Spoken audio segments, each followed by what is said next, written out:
Do you know how it feels to be sexually abused? Or to feel uncomfortable in your clothes, in your opinions, in your actions, and even in your behavior? Well, I do.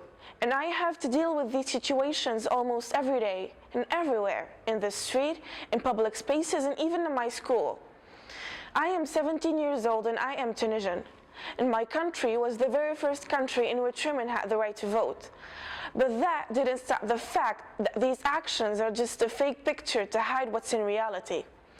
I know that sexism still reigns in the whole world, but what we're dealing with in the what's so-called Islamic societies is very dangerous. Today, old women, young girls, and female children are being mistreated, disrespected, aggressively raped, and even tortured.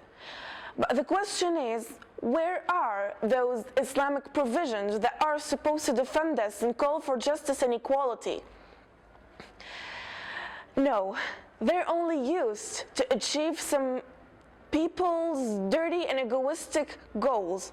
Just like in the case of Soraya, the Iranian woman who was stoned until death because she was wrongfully accused, and I insist on the word wrongfully, by her husband of adultery. Her husband actually wanted to marry a 14-year-old girl, but Soraya refused, and look what happened to her.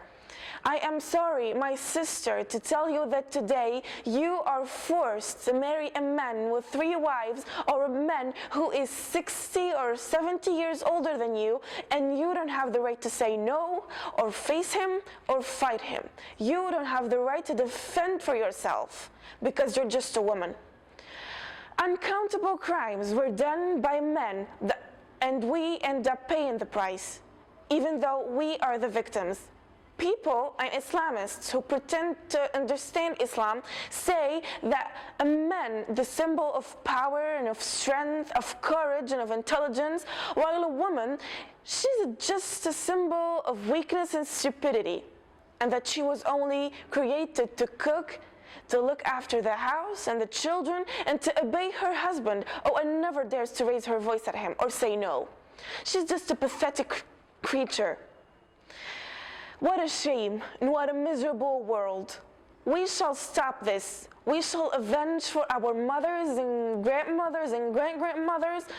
They have shut our voices, cut our tongues, took our virginities, stole our childhood and innocence. They have took our lives. No more fake provisions, no more male societies, no more do's and don'ts, and most of all, no more you're just a girl, you can't do that.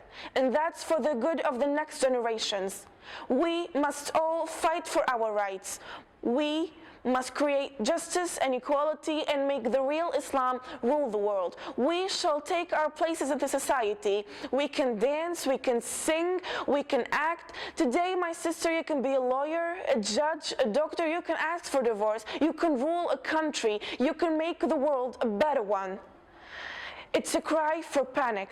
Enough violence. Enough slavery for the male gender. Earlier, we were seeking justice for Soraya. Tomorrow, maybe for you, for me, or for our kids.